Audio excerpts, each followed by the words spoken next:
সবাইকে শুভ নববর্ষ। চলে আসলাম কসবা উপজেলা পরিষদে।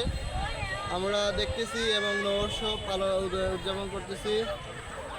আপনারা দেখতে পাচ্ছেন অনেক মানুষ আসছে।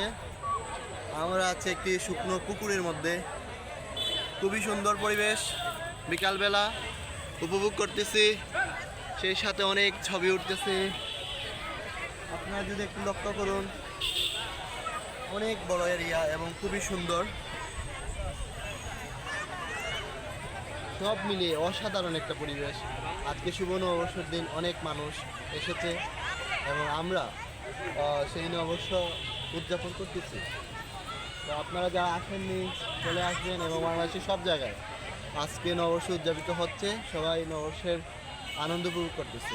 তো আমরাও চলে আসলাম সেই সাথে কসবা উপজেলা ব্রাহ্মণবাড়ি। সবাইকে ধন্যবাদ, সাথে থাকুন।